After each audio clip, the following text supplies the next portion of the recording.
So you probably have caught yourself or noticed that you've sleptwalked in life, because when you go through that pain and you're like half awake, that's a very painful place to be. It sounds like that's speaking to you. Well, yeah, I mean, to a certain extent, I would also say because of my health struggles from very, very young, I was like constantly being pushed to wake up, let's say. Got it. Got it. I love it. And this is almost a more organic way of waking up, because you just go out in the damn sun Yeah. and allow it to line your cells and heal you. And that's beautiful.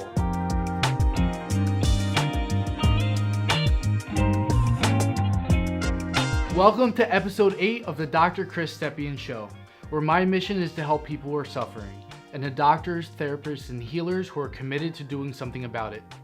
I'm truly excited about this show today because I'm getting into interviewing people who I follow, I'm stalking on social media, things that I'm passionate about and learning, all things health, happiness, nature, science, and so on. Dr. Alexis Cowan is a PhD from Princeton, and she studies light biology, why we need sunlight as an ingredient to our health. Just like protein, fats, and carbs an ingredient to health, we actually need sunlight.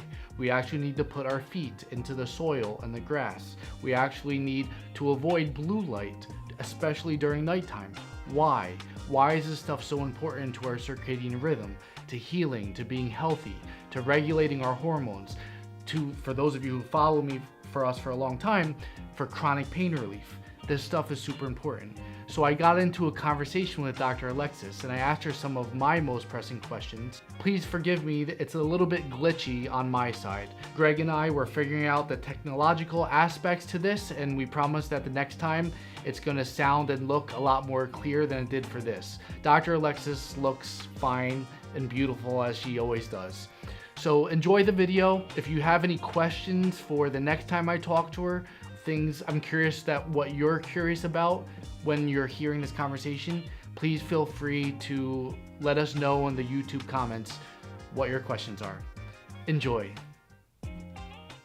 First, I want to know about your message, because it seems like you have a message and something that you're studying with your education. So why are you posting and sharing all the things that you're posting on your social media? Yeah, so my message is really that we have been ignorant about the effects of light on our biology, on human biology, for decades and maybe, for the entirety of our existence, honestly. There's an ignorance around what role light plays in regulating metabolism and physiology, and my goal is to help us kind of wake up to this reality that's ever present but has just kind of been forgotten. And we can get into all the juicy details of like how light is regulating biology and why it's important and why certain light sources are better than others, aka the sun versus artificial sources, and what the difference between them is, and how a lot of our health crises that we're facing in the modern day can be directly traced back to our light environments. I love it. Beautiful. You make my heart smile. I'm one of those people who I've struggled with depression in my past and the whole seasonal affective disorder thing. And as soon as it's warm enough to not have clothes on in the summer, I just get in my underwear and I go sit outside all the time. And then all the patients are always asking me, why are you so tan? And I'm like, the sun. So I love that there are people like you who are carrying that message forward. I think before we get into some of the details, I'm super curious why. Why? Because I imagine as a PhD, you're learning how to study science.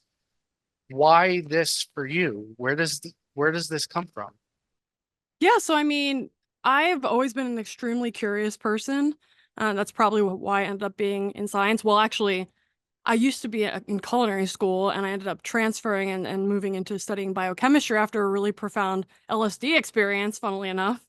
But so I've always been very open, very curious. And so throughout my scientific training, at first I was at Moravian College studying biochemistry and math. And then I went to Princeton and I studied in one of the top metabolism research labs in the world, the Rabinowitz lab. And there I wasn't studying light, I was studying metabolism, and I was primarily studying the effects of like different nutrient inputs on metabolism, like ketogenic diet versus high carbohydrate diet, fasting versus feeding, how that's changing how specific tissues are behaving. And light and circadian biology, which is the study of the cycles, essentially the 24-hour cycle within the body that's dictating metabolism, but also tissue regeneration and activity and things like that, was on my radar, but the importance of it wasn't underscored for me by the people who were sharing that information for whatever reason. Like, thought it was interesting, but it did not spark something in me that was like, I need to look into this more. So basically, up through 2023 April, I was kind of aloof to the entire light story, and I'd always been kind of a heliophile, let's say, like to spend time outside, but it was more so just like an internal feeling of just feeling better when I'm doing that, not an intellectual understanding of the benefits of that and why it's absolutely essential as human beings that we do that. So I didn't have the why behind that, just kind of had this innate knowing that it was good for me. So I came across one of my clients at the time sent me a podcast from Dr. Andrew Huberman on Rick Rubin's podcast, Tetragrammaton, and there was a guest on named Dr. Jack Cruz. And he's been in the quantum biology and light biology space for a long time. He's been pushing narratives in this space and information in the space for about 20 years. But somehow he was not on my radar before this, which is incredible because he was on Ben Greenfield's podcast back in 2011. I had listened to Ben Greenfield's podcast from probably since 2013, 2014. But somehow that we just didn't cross paths, but maybe, divine timing. So when I did listen to this podcast, which was, they actually recorded for like 12 hours, but a lot of it hit the editing room floor. So it ended up being like 6 hours.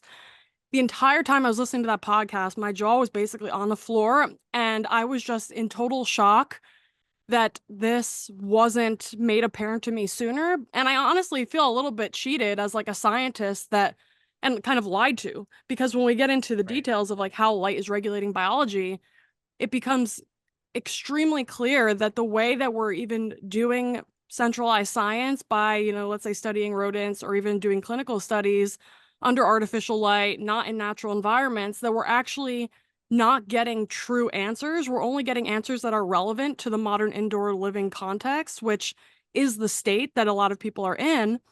But the thing is, if we're just looking to create drugs that can help numb symptoms to allow you to keep living the way you're living, that's one thing. But at the same time, it's being marketed as like, just keep doing what you're doing. It's fine. Meanwhile, our health is absolutely failing societally.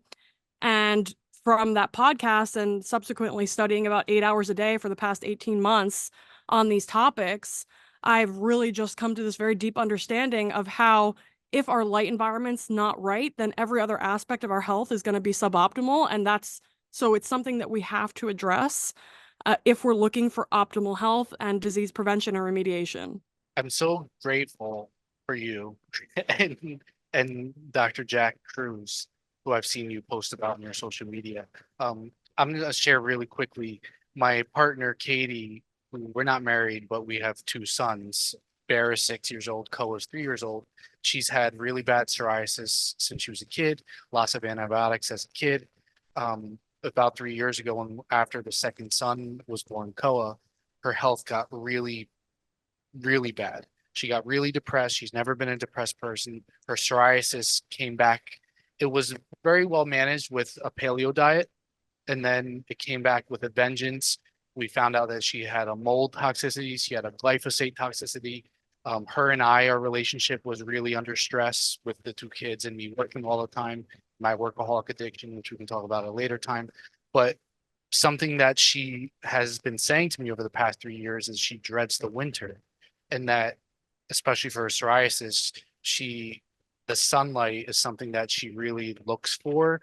And I sent you that Instagram story with RFK with the chemtrails. And I've been seeing you posting about the chemtrails. And anytime she sees the chemtrails, she's always looking up and saying, you see what they're doing? And then apparently those are plastics being put in the air. Anyway, long story short is Katie's always talking to me about her fear about our environment in the United States. And I'm always wondering to myself, are we just destroying this landmass that is North America?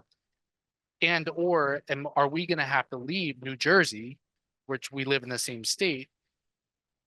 It means a lot to me that there is somebody like you who is trying to speak up and to let the masses know what's happening to our nature especially our nature, especially through the light and the sunlight, but also that our nature matters. Yes, yes. Actually, one thing that we need to talk about within this regard is the impact of artificial light and indoor environments on failure of critical thinking skills, falling into dogmatic ways of thinking as well. Basically pointing back to burned out dopamine systems. So all of our indoor light, even if you're inside without any lights on, no screens on, glass and windows filters out about 40% of infrared light, all of UVB light. And in effect, what it's happening is it's concentrating the blue light part of the spectrum. Blue light is very stimulating to our dopamine systems in our brain. Dopamine is that kind of reward chemical that we get when we complete a goal. And that's why tech is so addictive as well. So all of our device screens, our LED bulbs, our fluorescent bulbs are highly enriched in blue wavelength light. And that's because they're seen as energy efficient, because infrared light, another word for that is heat. So in the tech industry, if a device is giving off heat or some sort of tech is giving off heat, it's seen as a waste product and it's not productive. Meanwhile, infrared light it actually needs to be seen as an essential nutrient. It's not something that we can just remove from our environments without repercussions. Each wavelength of light within our environments needs to be seen as essential nutrients, including the infrared light, including the red light, including the UVA, the UVB light, and including blue light as well. But blue light is something that we're kind of overdosing on if we're thinking about this in the context of nutrition. We're overdosing on blue light, and that's important because blue light, like I mentioned, is hijacking our dopamine reward system. It's also the signal that our bodies interpret to set the master clock in our brain called the SCN, or the suprachiasmatic nucleus. It's this master clock in the hypothalamus that basically sets all the other body clocks throughout our system to tell them what time of day it is. And that's important because there's specific functions at specific times of day, depending on, if it's nighttime, that's for recovery, rest, regeneration, tissue renewal. Daytime, that's more about facilitating digestion, movement, cognition.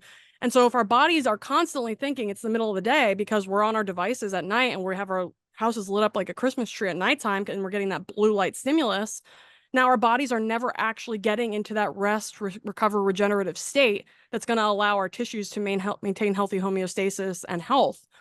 And so from the blue light side of things, as it relates to the dopamine story, when you become blue light toxic and you're not getting any of that natural sunlight that has the full spectrum of light, midday sun has about 25% blue light, over 50% red and infrared light, and less than 10% UV light. Among that 10% of UV light, about 90% of that's UVA, about 10% is UVB. We're meant to receive the full spectrum of light together, but in indoor environments, we're receiving this very concentrated dose of blue light and also an absence of red and infrared light, and those two have very balancing effects on each other, whereas the red and infrared light actually can penetrate into your body and directly stimulate mitochondrial metabolism to help improve energy production and water production to hydrate the tissues, which is inherently an anti-aging process. So aging is ultimately a dehydration of tissues at the cellular level. And red and infrared light directly combat that, and we get an abundance of that from the sun, no matter what time of day it is, morning, midday, late evening. We're getting red and infrared light from the sun. We're meant to receive that all day long up until the nighttime when we receive darkness. Blue light, on the other hand, has this inhibitory effect on mitochondria, especially on our skin, our eyes, and our proximal brain regions, which is typically counterbalanced by the abundance of red and infrared light in the sun. But when we're indoors, we're not receiving that counterbalancing effect because there is no red and infrared light being provided. So that blue light is essentially hijacking the dopamine system. It's making you constantly look for your next hit, whether it's social media addictions, drugs, alcohol, pornography, whatever it is, constantly having these compulsive behaviors, looking for your next dopamine hit because you're operating from this place of deficit.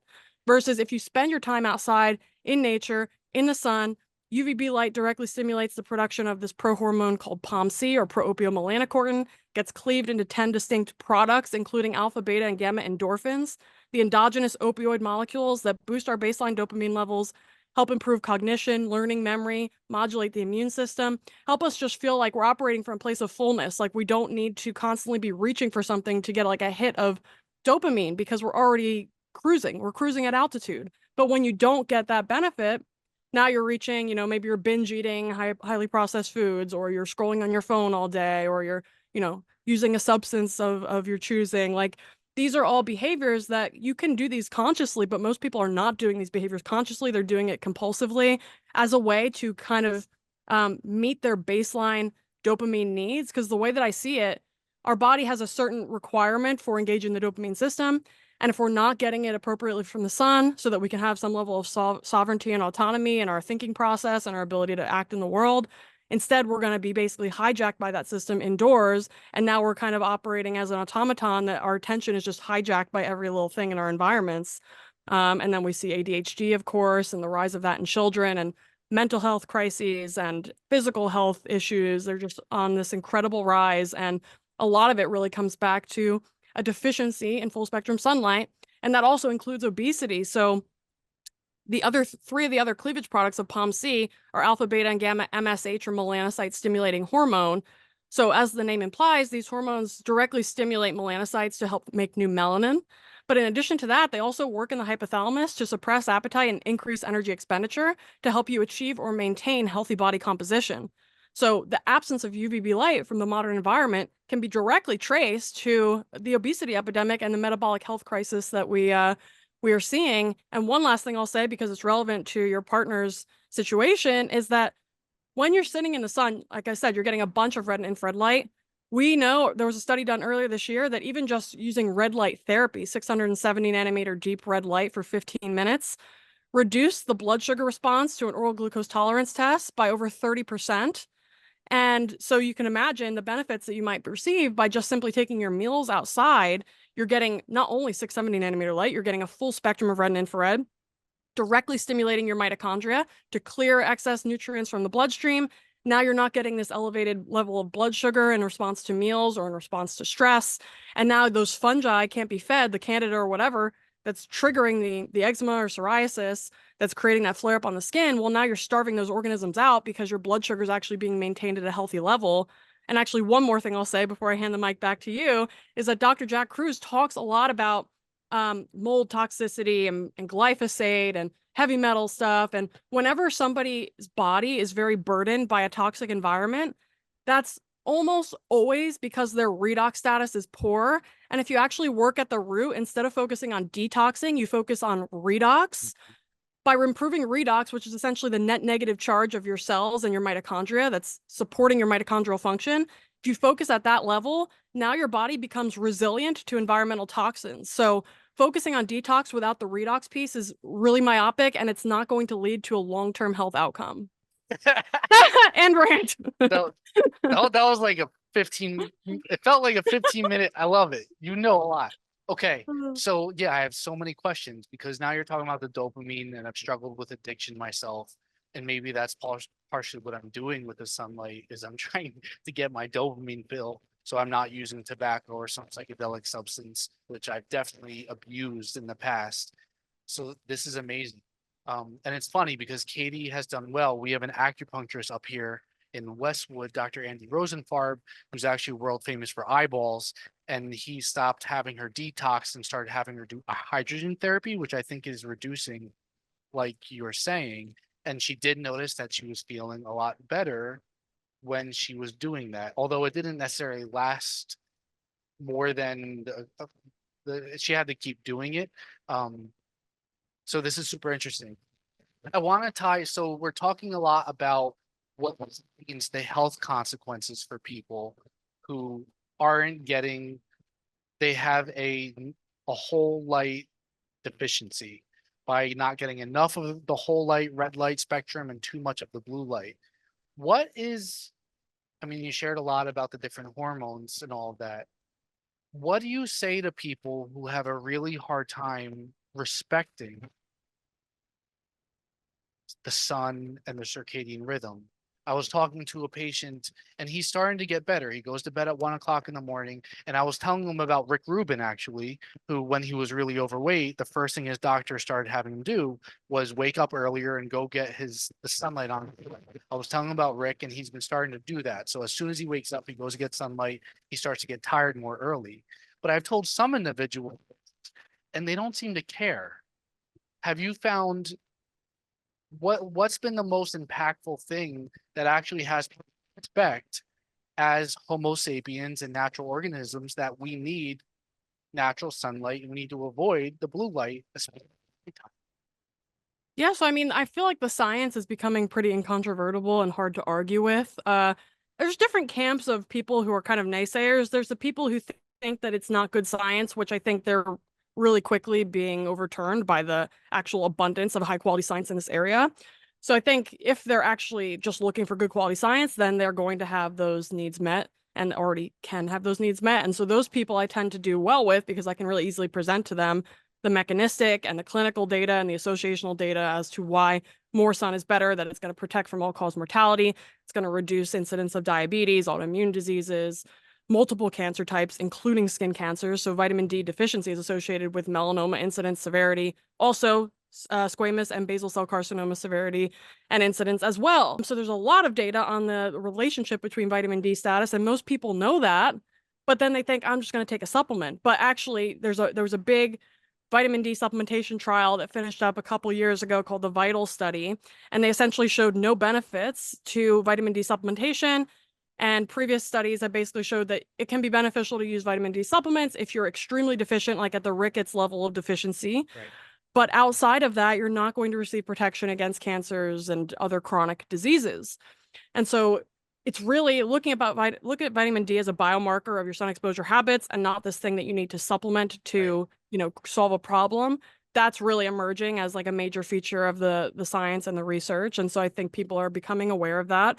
And outside of that, there's also other groups of people that maybe think, question the credibility, let's say, of whoever's saying this, but I don't typically run into that issue because I can easily just like throw my degrees at them, like Princeton, UPenn, like all of these things. Yeah. I spent over 10 years studying and doing research and being in academia. So, I'm very proficient at looking through the literature and understanding concepts and working out mechanistics. And so those people don't tend to have too much of an issue with me. So I honestly haven't met very much resistance, which is kind of surprising because, I maybe thought that I would have received more pushback on what I'm saying, but I maybe people are just open and ready for this information at this time.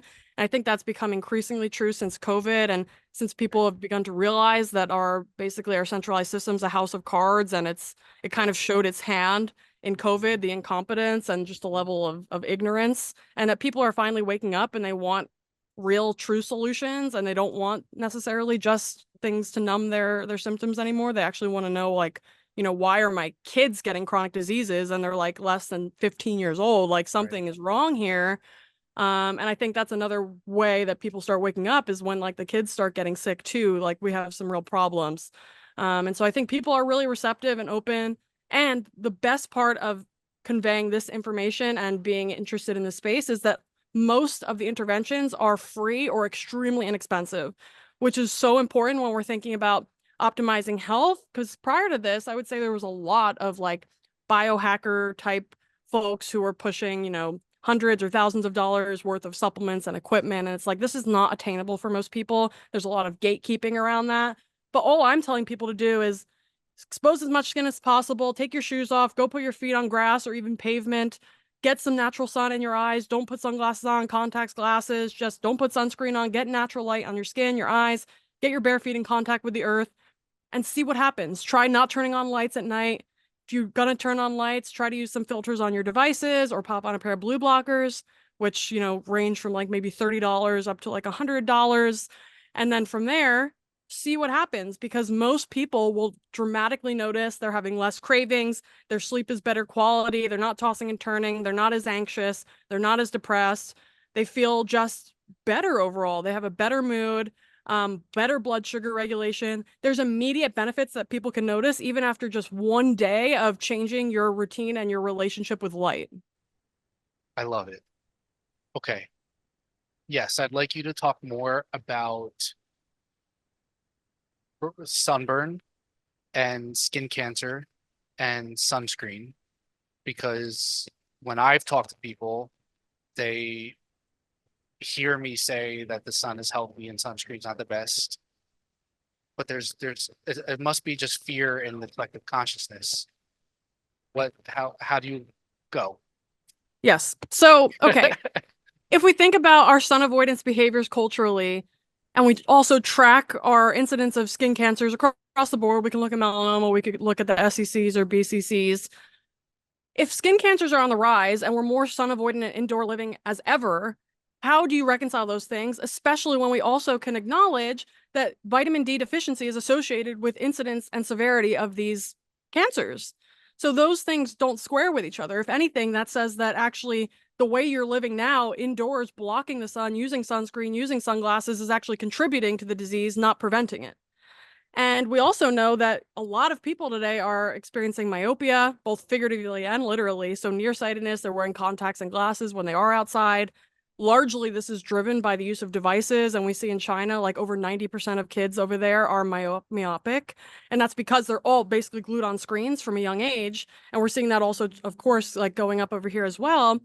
And the implications of that are then if you're, always wearing your contacts or glasses outside and you're never getting that full spectrum light into your eyes, that UVB light in the environment interacting with your eyes is required to stimulate the production of POMC in the brain. When POMC is cleaved in the brain, you make alpha, beta, gamma, MSH that's required to stimulate melanin production in the skin.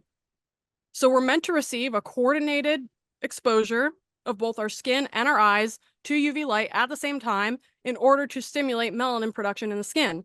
If we don't do that, if we're wearing sunglasses outside, then we're not going to get sufficient stimulation of melanin, which means we're going to be more likely to burn. So when people talk about sunburn and say, like, I need to wear sunscreen, well, I would ask somebody like that to do a thorough survey of their lifestyle and see if maybe they're not creating a self-fulfilling prophecy that's causing them to burn versus them just thinking, this is just my fate because I have pale skin. Anybody, even Fitzpatrick 1 type skin, which is the palest type, can develop a quote unquote solar callus, as Jack would say, which is basically increasing your sun exposure gradually over time, making sure that you're supporting your mitochondria in your skin in other ways, aka avoiding a lot of artificial blue light inside, balancing that out with red and infrared light exposure, blocking blue light at night because the circadian clocks in the skin essentially require the proper entrainment of those clocks to allow melanin response to be coordinated to sun exposure, aka if you're getting a lot of blue exposure at night and your skin thinks it's the daytime, well, then when it actually comes to the daytime, we're not getting the proper cues to produce melanin. And so we need to have a healthy circadian rhythm to properly mount that melanation response in the skin. We need that exposure to the eyes. Diet also plays a role here. So consuming a lot of oxidized, industrially produced oils is creating basically fragility at the level of the skin. We actually want more animal fats, more saturated fats. That's going to help to reinforce that skin barrier. The polyunsaturated fats, they actually, because they have multiple double bonds, they have a kinked structure. They don't sit nicely on top of each other. The saturated fats are like straight chains. Right. They stack really nicely. The polyunsaturated fats have these big kinks that they don't sit nicely on top of each other. And what that can end up doing, especially because the skin is a very high turnover tissue, that means that the skin cell membranes are going to be highly influenced by dietary fat composition to make those membranes. And so if we have a lot of polyunsaturated fats coming in, especially if they're oxidized coming in, and most of those industrially produced seed oils are, and that's why they use deodorizers to basically hide the fact that they're rancid. Now you're using those fats to make cell membranes and make us burn more. Exactly. They can make us burn more. And I think a lot of people will poo-poo that statement. And yeah, I would say we need more research studying exactly that. But I think it's a fair hypothesis, especially because these food products were not in the human diet prior to like a century ago.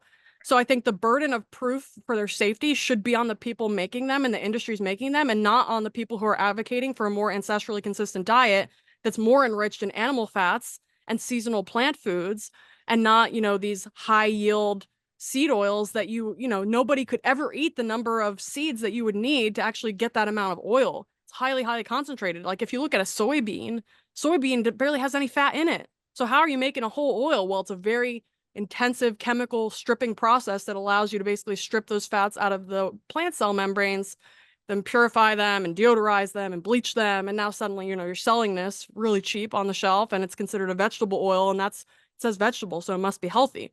That was the programming of the 1990s. And there's just a whole lot of propaganda to sift through and just to unlearn, I would say, from the past few decades in particular. But when we actually look at the data, we can say, okay, the way modern humans are living their lives are actually setting them up for more sunburn, for higher rates of skin cancer, not allowing them to tan as much, not allowing them to assimilate sunlight as much. Actually, the omega-3 DHA really comes into the story there. our retina is about 60% by weight DHA, which is the longest chain omega-3 fat that comes from animal sources like fatty fish and seafood, shellfish, etc.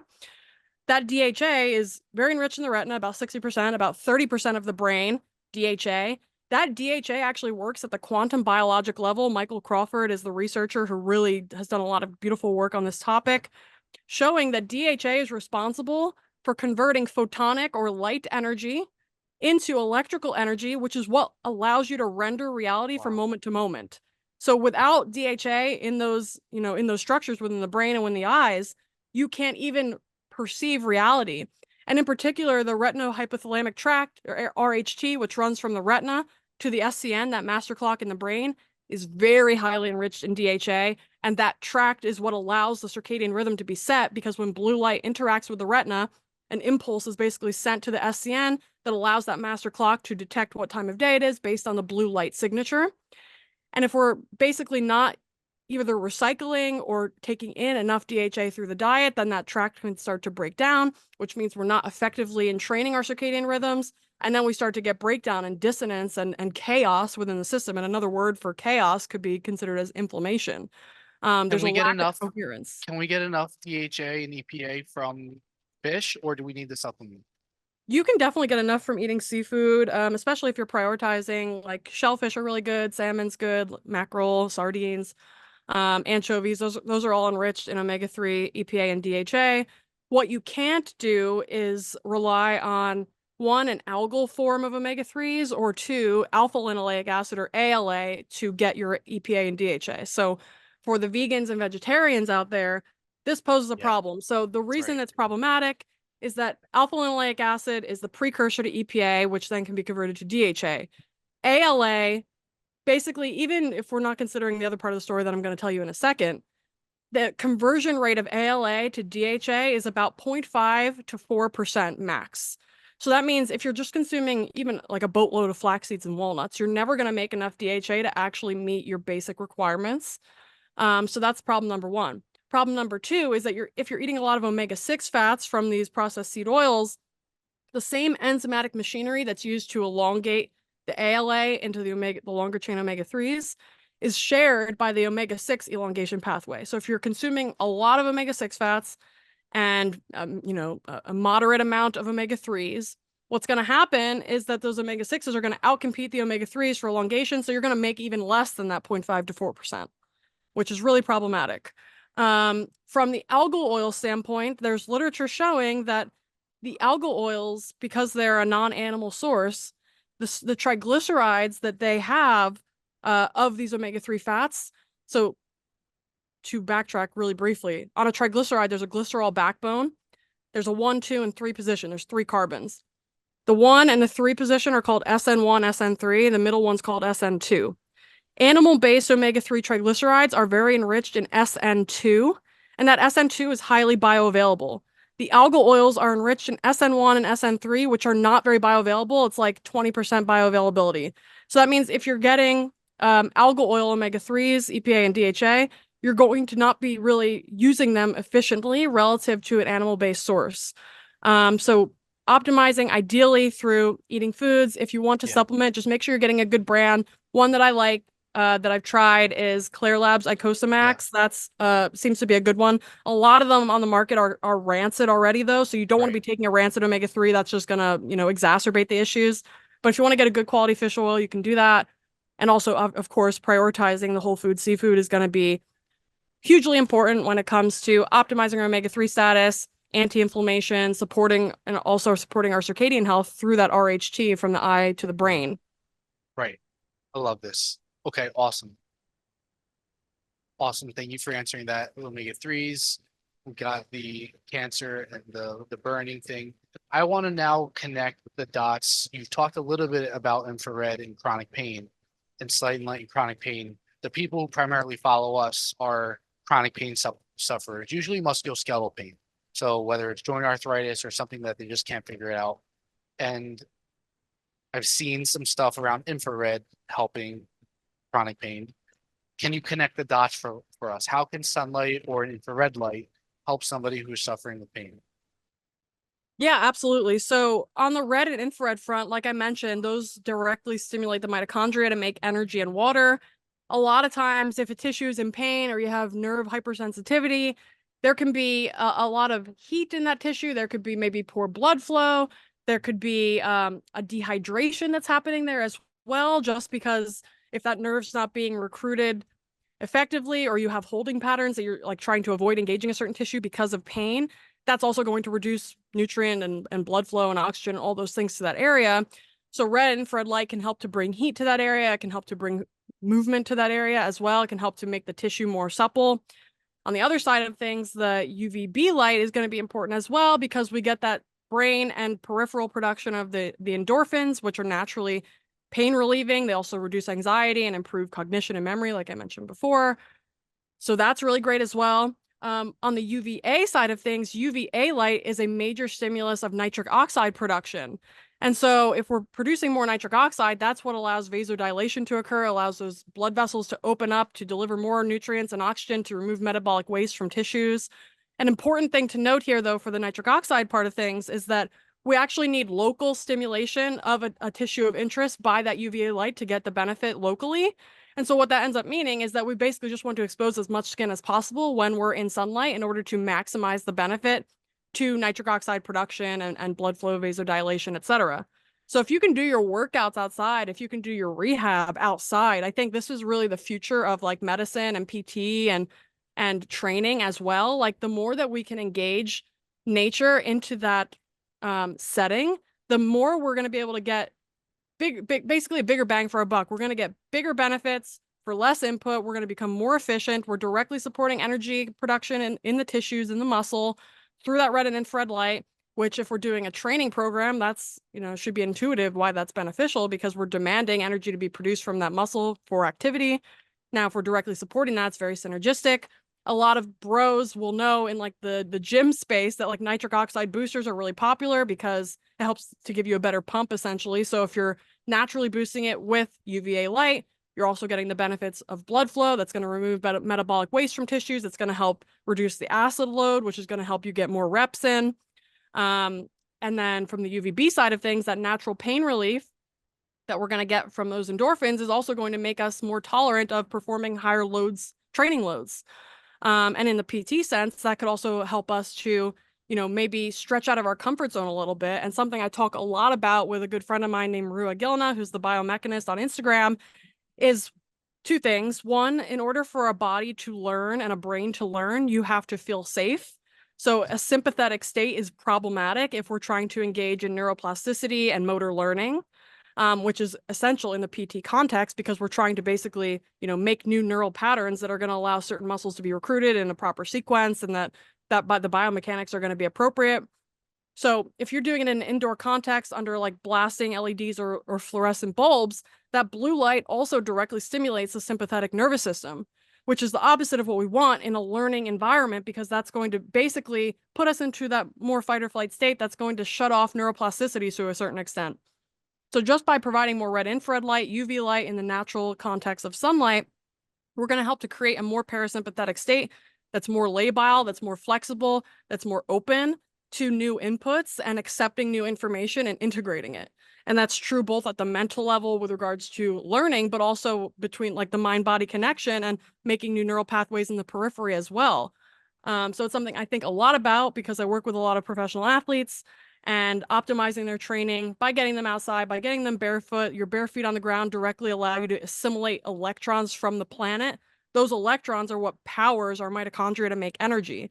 So a lot of people think you're eating for macros, but you're not actually eating for macros. You're eating for protons and electrons. When your body breaks down macronutrients, carbs, fats, proteins, eventually they get broken down all the way to electrons that flow through this process called the electron transport chain to make ATP, which is our cellular energy currency. So that's only 1/3 of the equation, is the food part of the story. Getting our bare feet on the earth and getting our skin in the sun, those are the other 2/3 of the electron inputs into the system that we're supposed to be receiving. When sunlight hits melanin in your skin, melanin can split water molecules into molecular hydrogen, molecular oxygen, and 4 free electrons. Those free electrons, again, can directly power energy production within the body. So if we're, nutrition maxing, and we're really dialing in, having a more seasonal diet, eating appropriately, eating outside. And then we're also leveraging electrons from the earth and harvesting of energy from the sun. Now we're creating basically a supercharged athlete or a supercharged person that's going to have much more energy reserves to pull from. And they're going to have a much higher tolerance when it comes to training load, when it comes to recovery as well, because we're not going to be stressing their body out so much during a training session. There's going to be less neuromuscular fatigue. There's going to be less central nervous system fatigue. And so these are all factors that are really important in the context of athletics, but also in the context of PT as well. This is beautiful because I try to help people recover as quickly as possible. I'm an adhesion provider, so I specialize in fascia. It can be pretty intense. People will tap out if they're really stressed out, if they don't practice their breathing. And I don't necessarily yet speak to people about the importance for light when it comes to recovery, stress management, pain relief. So I love what you're speaking to. And it also got me thinking, you had talked about the hospitals before. And the Yes. problem with like you walk into a hospital and is it any wonder what you walk in, and I walk in and I just walk out sometimes if I have to. I'm like, no, I don't want to go in there. And so it just makes me think first about what a disservice we're doing to people who need to heal. How do we evolve in a healthcare system to incorporate these principles to help? So it's easy for me as a private clinic. I want to get a barn somewhere in North Jersey where I'm treating outside in spring, summer, and fall. Maybe I don't have any clothes on because I'm getting as much sun as I want to, and I can treat. But how does the big picture? Maybe it has to start small. Yeah, I think I don't think there's any. I think it's kind of futile to focus on reforming the systems there. I think that the more important thing is to build a new one that makes the old one obsolete. And there's a quote from somebody, maybe it was Buckminster Fuller, said something like that. Yeah. So I really try to focus proactively on what can I do now? What can I support? What can I build that's going to give people an alternative that's going to bankrupt the other one? Because I think all people will agree that like our healthcare system is broken and it's not helping people. If we look at the lifespan of hunter-gatherers, and I get pushback from people on this a lot, they're like, oh, our ancestors didn't need to worry about skin cancer or skin damage because they didn't live past like 30-something years old. And it's so disingenuous because if you look at that data, they're including infant mortality in that metric. So if you actually look at the adult lifespan of hunter-gatherers, it was something like 77 years old. Wow. And so we haven't really gained much, if any, lifespan benefit in modern medicine and modern culture. So I think we're really missing the mark. There are a lot of people that don't realize that, but I think innately everybody knows when they walk into a hospital that this is the last place you want to be if you're trying to heal. Between the lights and the EMFs and the constant, beeping, buzzing sounds, people waking you up every 2 seconds if you're like an inpatient, of course, all the pharmaceutical drugs on top of that, and just the doctors and nurses are burned out too. If you look at the health crisis and obesity crisis among healthcare workers, it's no surprise, especially among night shift workers who are totally, that's the most carcinogenic environment that you could be in. And night shift work is classified as a carcinogen now for that reason. That the whole system is just failing. And it's a shame because a lot of doctors go into the space and healthcare providers go into the space because they want to help people. And then they end up really being hamstrung by, restrictions set by whether it's pharma or the insurance companies or the hospital, the privatized hospital model, that they don't really have many tools in their toolkit to help people in the way that they probably envisioned they would have. So I think the first best thing is just if we get this information out there and inspire some docs to maybe start their own practices, be employed by themselves versus being employed by somebody else that's going to tell them what they have to do. Now they can actually do what's in alignment for them and what they can actually, uphold that oath to first do no harm that they all signed up for. Well, it's time to really start taking that seriously because nothing but harm is being essentially, doled out with regards to the chronic disease crisis. Sure, there's benefits to acute care of trauma injuries, essentially. Exactly. Emergencies, keeping people alive in a pinch, broken bones, things like that. We can deal with that, no problem, and that's great. But in the chronic disease care system, we're completely missing the mark. We're looking at it through the same lens that we're looking at it through the acute care. We're basically trying to look at mechanistics, drug a system, be able to like put some blockade in, not realizing that there's a lot of redundancy in our biology, that if we, inhibit one thing, something else pops up next door. Cancer, we're like poisoning cancers just a little bit more than our normal tissues, setting people up for future cancer incidents from whether it's radiation or chemo.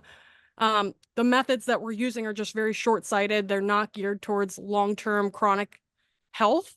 They're really just looking at the short term, like how can we make a quick buck, honestly. And that's the unfortunate reality of it. And I think there's just so much better that we can do with the information that we have available to us.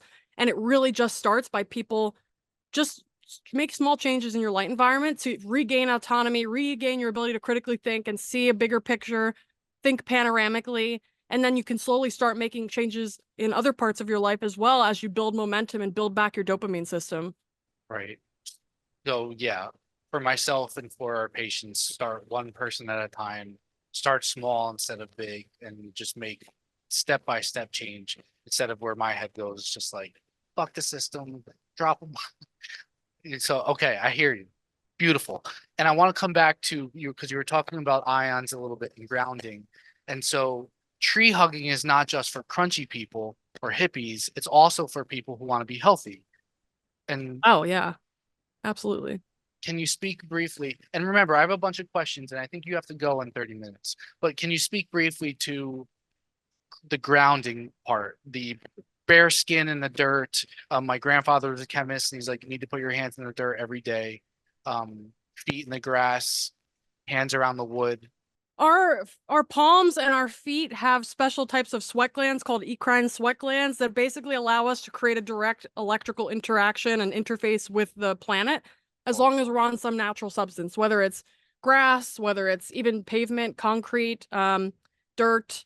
The beach is probably the best place you can go for grounding because The ocean. not only you have the ocean, you have the salt water, which helps with conductivity as well. And then, if you get your feet walking on the beach, for example, on the wet sand, that's like grounding on steroids, essentially. But you can ground anywhere, your backyard, even walking on the sidewalk. I like to take walks barefoot. It also is like an exercise in presence as well, because you notice when you walk barefoot, like there's so many neurons in your feet and you can feel just every little thing. And it makes you very much like grounded in your body and like very present with the way you're walking. So I really enjoy it for that reason as well. But when we make that electrical connection with the earth, we're not only able to gain these free negative ions, these electrons from the earth, but we're also helping our bodies to sync up with the Schumann resonance, which is an electromagnetic current that's present on the planet that's formed when lightning essentially strikes the planet, which is like, I think 1,000 times per second, something like this. So it's a pulsed electromagnetic frequency that's naturally present on the earth as a result of this lightning strike. And it's considered like the heartbeat of the earth. And interestingly, the frequency of this electromagnetic frequency is 7.83 hertz, which is equal to the alpha wave of an alpha wave brain state in humans. So that's the brain state that's associated with meditative states, with creativity. And so I think that's really interesting that we kind of sync up with the earth in that way. But just getting your bare feet on the earth, especially if you can kind of habit stack here too. So like whenever I'm outside, I'm usually grounding and getting sun at the same time. Right. You're getting all the benefits of both simultaneously, which is what we're meant to do. And I mean, if you think about the ancestral environment, we were never not grounded. And so that's one huge difference that we have between modern humans and ancestral humans, is that we're always, with rubber-soled shoes, always wearing shoes in general. We never take our shoes off. And there's, of course, postural and biomechanical implications to that as well, especially depending on the shoe type and it's squeezing your foot in a specific way and etc. But so many people just never take their shoes off. And it's like, it becomes something that like, it feels really intuitive once you do take them off. And it's like, this actually feels really comfortable and like natural. But so many people aren't used to doing that. And it's just a really great way to start supporting your body in other ways, habit stacking with the sun, getting that free energy from the planet. It's also gonna really be supportive from a metabolic health standpoint as well. And another part of that story is like the non-native EMFs, because if we have a lot of non-native EMFs in our environment from like 5G, 4G, Wi-Fi, Bluetooth, etc. Those EMFs can basically create some like interference patterns with nature's EMFs, like the Schumann resonance, for example. And so if we're having a lot of interference in our environment, because let's say we live in a big city or something like this, then it can be less effective to like even go outside, even in a park, like let's say Central Park or something like that. You're not going to get the same benefit versus being out in somewhere more rural. And I think there's going to be major implications to that moving forward. We already know there's research showing that the non-native EMFs reduce resting membrane potential in mitochondria. Resting membrane potential is essentially a sign of how much and how efficiently energy is being made in mitochondria. So it's reducing the power production output of mitochondria. We also know that it changes how calcium moves within cells and within mitochondria, which is also related to their function. So I think the more people can just reconnect with nature, reduce their exposures to EMFs as much as they can. There's something called the inverse square law. That's a good thing to understand with regards to the physics of this, which basically states that the closer you are to an EMF source, the more intense the exposure is going to be. So creating space between you and the thing, like let's say, put your Wi-Fi router in a room where you don't spend much time. Don't put your phone up to your ear. Use it on speaker mode. Don't use AirPods. Use like air tube headphones. Things like this, very simple. Don't use your laptop on your physical lap. Any distance you can put between your body and the emitter is going to help reduce your exposure and reduce the negative effects of those exposures as well. So that's something I think about in the context of like grounding and the Schumann resonance, is that we just have a lot of interference in our modern environments that it's important to just be conscious of, because I think there's a lot of gaslighting within the scientific sphere on this topic. And it feels really disingenuous to me, because I would think that the burden of proof should be on the tech companies to prove that they're safe. Right. But instead, it's shaking out to be, we actually have to prove that they're harmful. And then once we do, it's like we've been exposed to these for decades and we're already facing the consequences of that. Yeah, it's crazy to me that I have some patients who are sensitive to like microwaves and outlets, and they go near them and they actually have physical reactions when they get close to these things. Yeah. So I appreciate you sharing what you just shared. I want to zoom out a little bit with, I asked you if I could ask this question, but because I'm really fascinated by people, you and Dr. Jack, with your message, but I'm curious about your spiritual religious beliefs. I have a secret passion of um I feel like I'm a First Nation Native American in this white person's body. And there was an animism to their way of life as far as consciousness and the cellular nature of everything that they looked at that was fascinating to me. And I even read a book that I would be super curious if you read it, called Original Thinking, that was a conversation between quantum physicists and First Nation elders. And they were talking and they recorded these conversations and they wrote a book about it. I'm curious about your spiritual religious beliefs and how it intersects, if at all, with what you're doing in your message. Yeah, I love the question. I haven't read that book, but it sounds amazing. I'd love to check it out, so you can send it to me. Mhm. I'll definitely give it a read. But so I would say I've had some like really interesting experiences in my life. I was raised in a house that was like, so my mom was like extremely spiritual. She proclaimed to be Christian, but I would say she was pretty open. She would like speak in tongues and everything from when I was super little. Wow. So like really interesting. I was exposed to that from very young, and we never really went to church. It was more like develop a personal relationship with God. And I think that's something that also has stuck with me too, because there's a lot of middlemen in modern society. It's like there's somebody between you and God, there's somebody between you and your doctor, like the insurance company, like all of the middlemen that are in our society that just prevent you from having direct line of communication or interface with another entity. And so I think that's something that's kind of been a common thread through my life, is I never actually had an appeal to authority. Like in fact, I would say I always had a disdain for authority figures from a very young age. And I also suffered from a lot of health conditions as a kid. Like I had a really traumatic dental procedure when I was 2. I had chronic recurring strep throat when I was 6. I then basically became obese over the course of like a year and a half after that. And that spiraled up to like junior year of high school. I was like 270 pounds, lost a bunch of weight, gained an eating disorder and IBS, dealt with that. So I've always felt like even in a certain way, doctors are even middlemen, because as individuals, we can take responsibility for our health, and the doctor can be there to support you, but nobody can heal you but you. they can help guide you on that path, but nobody can do the work for you. And I think that's one of the biggest issues with modern medicine, is that there's this fallacious belief that a drug is going to heal your problem, but it can't be the case. You actually have to build the inner terrain and framework to create healing. And part of that is changing your environment. That's a major part of it, because I mean, most of us come into the world healthy, and then our environments kind of work us and wear us down, some aspects of them. And we have to figure out, it's our job to be detectives, to look at our environment and be like, what aspect of this environment is not serving me, and what can I do about it? But anyway, back to your question. So I guess I would have self-proclaimed as like Christian growing up, but then I definitely had a period of time, like especially after my psychedelic experiences, where I definitely didn't like resonate, let's say, with organized religion, and more so just was interested in exploring the nature of consciousness and reality just for my own, and gathering my own data and information. And then I found in grad school, I found Jordan Peterson's lectures on Genesis, and I Right. became really interested in the Bible again at that point. So that would have been like 2016, 2017, something like that. And really beginning to see like the very deep wisdom that's present in old texts in general, not only the Bible, but the Torah and other religious texts as well. And seeing like these common threads throughout all of them, where they're kind of all, it's like that allegory about like a bunch of artists sitting at a table painting a vase of flowers, and they're all looking at it from a different perspective, but it's the same vase of flowers. Right. So that's the way that I really see religion, is that we're all kind of pointing to the same things, but calling it by different words. Some things get lost in translation, but ultimately, like, you know, we're all having some sort of a human experience, but there is this aspect of ourselves that is like, that transcends the body, so to speak.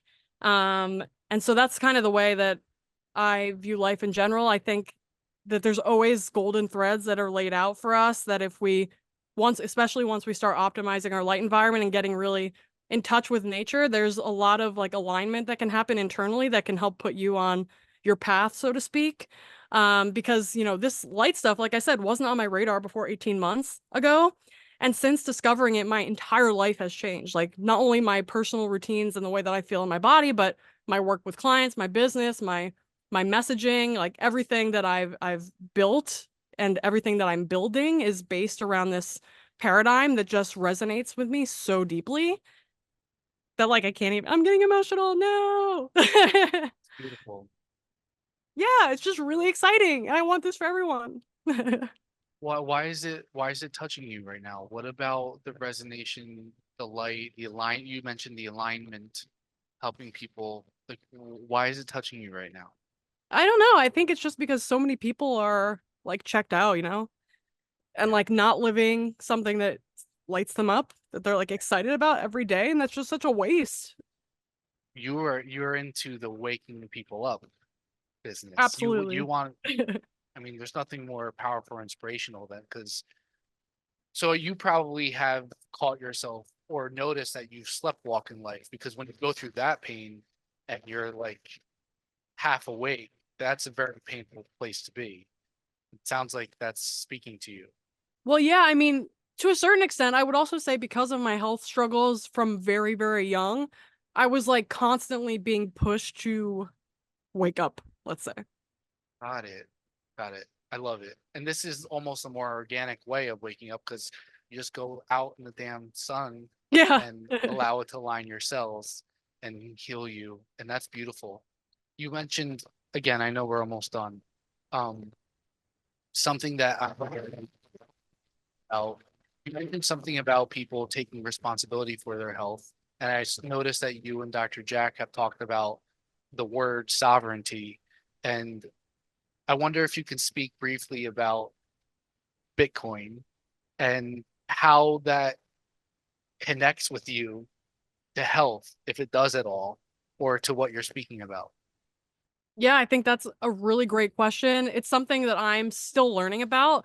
I would say right now I am using the precautionary principle and saying I'm going to put some like X% of my money into Bitcoin, just because I think that there's a high probability that that's going to take off, and I don't want to miss the boat, because I know people who, when Bitcoin first came out, just, you know, put a few bucks in. If you put $1 into Bitcoin when it first came on to the scene, you would have about $1 million from that $1. So, like, I think it's only a matter of time before that continues. We see El Salvador taking it on as like a primary currency. We see, RFK Jr. talking about doing that here. We see Trump also talking about it, though I think that might be a lot of pandering. Like he sees that people are responding well to RFK's messaging around Bitcoin and health sovereignty and medical freedom, and I think he's trying to pick up some of that hype. But I don't really care as long as he actually does it. It doesn't really matter who's the one doing it. We just need to make it happen. And I think this whole impending like CBDC, the central bank digital currency, is going to be hugely problematic if that happens. And I think I do think though, once you start messing with people's money, that's like the ultimate wake up. So if they do it, like they're going to be really in for it, especially here in America, where I think a lot of people do like prioritize freedom in some extent. There's like this ethos of freedom that even though like most people here are a slave in some aspect of their life, like there's going to be one like domino that if you push it down for them, the rest are going to go as well. And like finance tends to be, whether you're messing with their children or their finances, I think that tends to be like the final straw. So I think the more we can do to support decentralization, whether it's in medicine and finance and beyond, the better off we're going to be, because we can see history repeating itself. Whenever a centralized entity becomes too big, it becomes this kind of structure that fails to actually consider the populace, and it's now is looking out for its own needs essentially. And that's why our forefathers never wanted federal government to be this bloated thing. They always wanted to put rights back to the state and like decisions back to the states, because the states can better represent like what their populations need. If we have this huge federal government that's like trying to cater to certain populations that may be at the expense of others, that's a problem, because now 50% of the population is unhappy. And it doesn't have to be the case that 50% of the population is always unhappy, whether it's like a Republican or a Democrat in power. I think the more we can just get back to the community level and supporting our communities. And that's why I really like RFK's messaging on like the importance of being homeowners and like allowing people who are like young people to start families and buy homes, because once they have that equity, they now can start small businesses. They can take risks. They can do more within their community. But when everybody is renting because they can't afford to buy a home because interest rates are so high and the cost of living so high, now people aren't going to have the bandwidth to take that risk. And so we're getting this like kind of strip mall culture where we have like all the same businesses everywhere. There's barely any like good mom and pop shops of any sort anymore. And that's really just a reflection of the financial strife of the population. Like things are just getting too expensive. People aren't willing to take the leap and stop working for the man to follow their passion and pursue what they really feel called to do. So I think it's really, really important to buy a home, become invested in your community, because once you buy that home, it's like you want to take care of your neighbors too. You are invested in seeing your community flourish. But when you're only renting and you can just pick up and leave whenever you want, then it's like you're not going to spend the time to actually cater and support your local community. So I think that's really like the grassroots effort is really, really, really important, and just starting at home, first of all. And that's why I really like talking about the Light story, talking about how people can support their health in free or very inexpensive ways. Because once you can just build that inner fortitude and vitality, then like I said, you can start making small changes in other areas. You can start planning better. You can start thinking better. You can start coordinating better. And you can slowly but surely, expand out from your home, your family unit, to your community. And then ultimately you can keep going from there. But if we're just trying to change the world without changing ourselves and our families first, then we're like too far ahead of ourselves, if that makes sense. Yeah, I appreciate that. It sounds like what Bitcoin does for you is it keeps money decentralized. The government can't own it. It gives the power back to the people, which is why I couldn't believe more in it, that the people should maintain power, not any government. So I appreciate that you spoke to it, and also keeping people paying their attention to their homes and their neighborhoods is an interesting perspective as well, which I'm going to reflect on more later.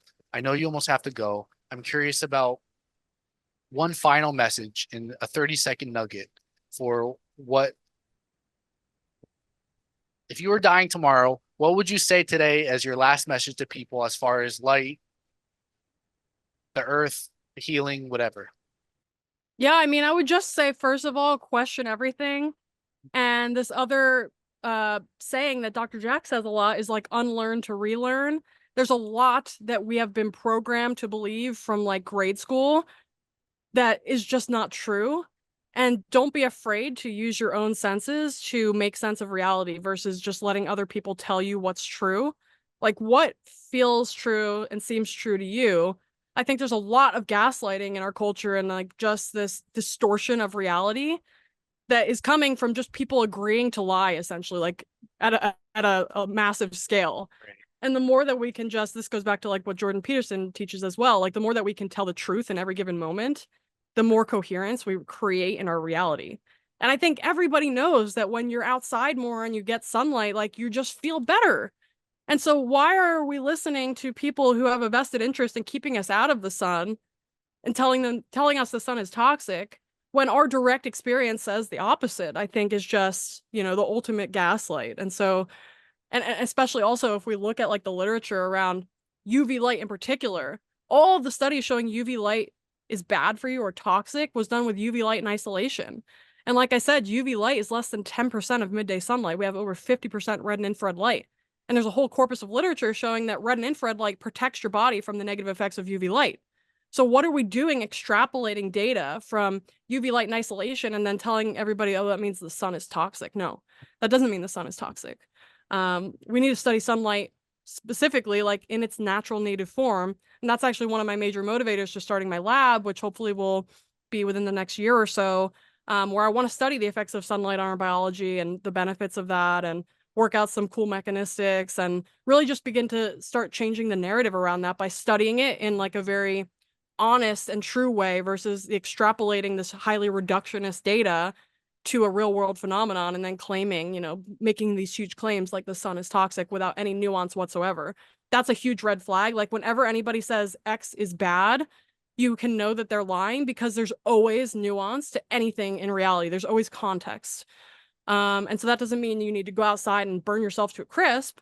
That means you incorporate sun into your life smartly. You sit in the shade more. You just spend more time outside. It doesn't have to be in direct sunlight. Like I sit outside all day, essentially under this umbrella. I'll lay out in the sun for a period of time. But a lot of time I'm spending in indirect sunlight, just getting my bare feet on the grass, working out here, helps me think better, work more efficiently, be more creative. So there's just so many benefits that we can have to just dipping our toes and living a more natural lifestyle. We don't have to go, all in. You don't have to sleep outside. But the more we can just re-engineer nature into our day-to-day life, the better off we're going to be, the better we're going to think, the better we're going to be able to make good decisions. And that just has so many knock-on effects throughout the, the rest of our lives. I appreciate that. I especially appreciate the question everything, have integrity, tell the truth, basically be your own whole human being, what you're speaking to, and then go natural as much as you're able to, which that's awesome. People can follow you on Instagram at Dr. Alexis Jasmine. Yep, that's right. Jasmine's Okay. Jazmyn. I'm super active on there. I post basically every weekday. I'm really active in stories every day. I'm pretty good about answering DMs, so that's rapidly becoming an issue, but I'm still, pretty much answering everybody at this point.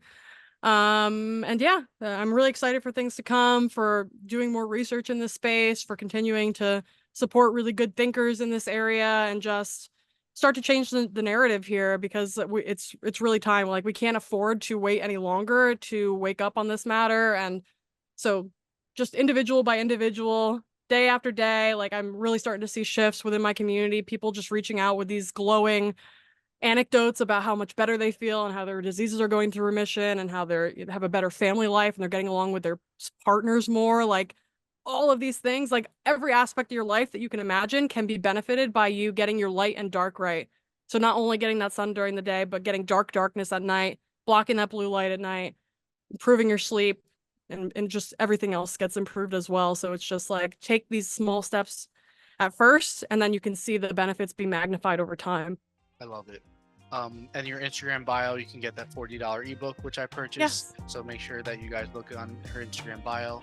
I wish you so much luck. I'm going to be shouting you out, getting you out to all the people. I hope you get Andrew Huberman big, and I hope to talk to you soon and have you back on here. Thank you. This was so fun. I'm glad you had fun. I did too, and I will talk to you soon. All right, sounds good. Bye. All right, bye, my friend.